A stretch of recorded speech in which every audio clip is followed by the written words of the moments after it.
Math solution bye एमबेस्ट में आपका स्वागत है। गणित विषय के संपूर्ण कोर्स NCERT पाठ्यक्रम के अनुसार पढ़ने और समझने के लिए चैनल को एक बार सब्सक्राइब कर बेल आइकन अवश्य प्रेस करें।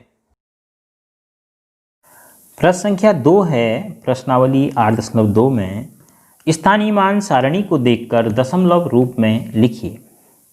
ये जो सारणी दी है इसमें इकाई पर कितना है, दहाई पर कितना है, दशांश, सैकड़ा, शतांश, हजारवां सब स्थान आपको दिए हैं। आपने इनके आधार पर संख्या लिखनी। आप सीधे ही यहाँ पर संख्या का मान लिख सकते हैं और चाहें तो आप इसको विस्तारित रूप में पहले लिखेंगे तो फिर उसके बाद मान भी लिख सकते हैं। तो जैसे प्रथम भाग है, सैकड़े पर शून्य है तो आप इसको लिखेंगे विस्तारित रूप में 0 गुणा 100। धन, दहाई में भी शून्य है तो लिखेंगे 0 गुणा दहाई 10। फिर धन, इकाई में 3 है तो इसको लिखेंगे 3 गुणा इकाई माने 1। फिर धन, दशांश में 2 है तो इसको लिखेंगे 2 गुणा दशांश का मतलब 1/10। फिर लिखेंगे धन 5 गुणा 1/100। यह विस्तारित रूप है। धन 0 गुणा 1/1000 बराबर। अब इकाई आप ढूंढिए। इसमें देखो इकाई है 3, 3 × 3 के बाद दशमलव, तो उसके बाद दशांश, शतांश और हजारवां स्थान। तो देखो दशांश पर है 2,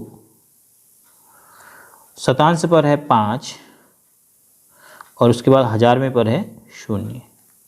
इकाई के बाद दहाई पर है 0 और सैकड़े पर भी है 0।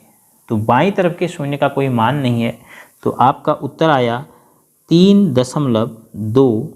इस 0 का भी कोई मान नहीं है तो 3.25। ऐसे ही बी भाग को आप कर सकते हैं। पहले विस्तारित रूप में लिखेंगे तो 1 गुणा 100। धन 0 गुणा 10। धन 2 गुणा 1।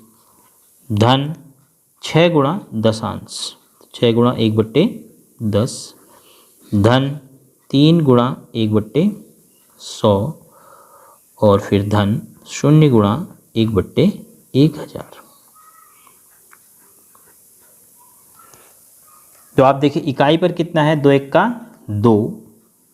तो इकाई के बाद दशांश है 6, फिर शतांश है 3 और फिर हजारवें स्थान पर है 0।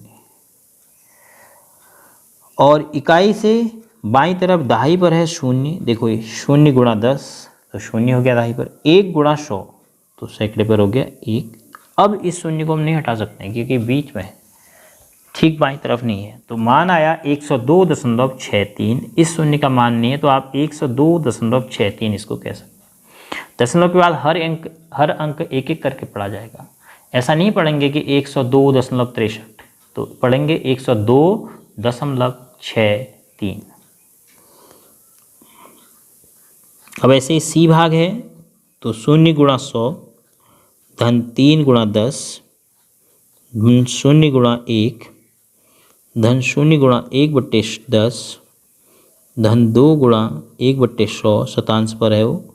और धन हजारवें स्थान पर भी 5 है तो 5 गुणा 1/1000। तो देखो इकाई पर 0 है तो इकाई पर 0 लिख के दशमलव लगाइए। तो दशांश से देखिए फिर इकाई के बाद 025, 025। फिर इकाई से इधर देखिए 3 और 0, दहाई पर 3 और सैकड़े पर 0 लिखने की आवश्यकता नहीं है। तो इसका मान हो गया 30.025। डी का हो गया 2 गुणा 100। धन 1 गुणा 10। धन 1 गुणा 1। धन 9 गुणा 1/10। उसके बाद धन 0 गुणा 1/100। धन 2 गुणा 1/1000 बराबर। इकाई पर है 1 × 1 का 1, फिर दहाई पर 1, सैकड़े पर 2।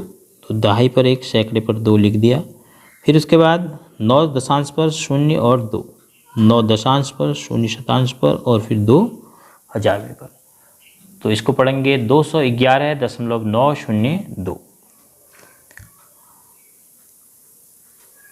अब हम यदि केवल विस्तारित रूप में न लिखें, इसको ही देख के लिखें, तो देखो इकाई पर कितना है 2, तो इकाई से इधर देखो 0 1 2, तो आप लिखेंगे इसको 12 है दशमलव, क्योंकि यहाँ पर 0 लिखने की आवश्यकता नहीं है। फिर उसके बाद दशांश, शतांश और हजारवा। दशांश पे 2, शतांश पे 4, हजारवें पे 1। आप टेबल देख के सीधे भी ऐसे नंबर बना सकते हैं। तो दोनों प्रकार से आपको सिखा दिया है कि किस प्रकार हम विस्तारित रूप में लिखेंगे सारणी को देख के, और फिर उसको किस प्रकार अंक का नाम देंगे कि वह कौन सा अंक बनेगा। प्रश्न संख्या 3 है, निम्न दशमलवों को स्थानीय मान सारणी बनाकर लिखिए। तो देखो स्थानीय मान सारणी मैंने यहाँ पर बना के रखी है।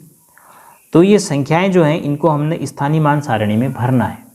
तो संख्या है जैसे A 0.29, तो इसमें आपने समझना है कि इकाई पर कितना है, दहाई पर कितना है, सैकड़े पर कितना है, ऐसे ही दशांश पे कितना है, शतांश पे कितना है, हजारवें पे कितना है। तो देखिए इसमें दशमलव के बाद पहला स्थान दशांश पे 2 है, तो आप दशांश पे 2 लिख दीजिए। उसके बाद शतांश पे कितना है 9 है, हजारवें पे आपके पास कुछ नहीं है, और दशमलव के बाईं तरफ इकाई पर 0 है, दहाई पर कुछ नहीं है तो भी 0, सैकड़े पर कुछ नहीं है तो भी 0। इस प्रकार से आप दी हुई संख्याओं को, जो दशमलव संख्याएं हैं, स्थानीय मान सारणी में भर सकते हैं। तो बी भाग है, बी में संख्या है 2.08। तो देखिए दशमलव के तुरंत बाद 0 है, दशमलव के तुरंत बाद 0 दशांश में, फिर उसके बाद 8, फिर हजारवें में कुछ नहीं है तो 0 भरेंगे, इकाई पर 2 है, दहाई में और सैकड़े में कुछ नहीं है तो 0 भरेंगे। फिर सी में है 19.60। तो दशमलव के तुरंत बाद दशांश में 6, फिर उसके बाद शतांश में 0, हजारवें में कुछ नहीं है तो भी आप 0 ही भरेंगे, इकाई में 9, दहाई में 1, 19 हो गया है, और हजारवें सैकड़े में कुछ नहीं तो 0 भरेंगे। तो डी है 148.32। तो 48 8 इकाई में, 4 दहाई में, 1 सैकड़े में, 3 दशांश में, 2 शतांश में, और हजारवें में कुछ नहीं है तो 0। और इसी प्रकार अंतिम भाग ई बराबर 200.812। तो दशमलव के ठीक बाईं तरफ इकाई में 0, दहाई में 0, सैकड़े में 2, दशमलव के दाईं तरफ दशांश में 8, शतांश में 1 और हजारवें में 2। तो इस प्रकार दी हुई दशमलव संख्या को आप स्थानीय मान सारणी में भर सकते हैं। ध्यान आपने ये रखना है कि दशमलव के बाईं तरफ आप इकाई, दहाई, सैकड़ा पढ़ेंगे, और दाईं तरफ दशांश, शतांश और हजारवां ऐसे पढ़ेंगे। तो आप आसानी से बता पाएंगे कि कौन से स्थान पर कौन सा अंक लिखा गया है, उसको स्थानीय मान सारणी में उस स्थान पर लिख देंगे।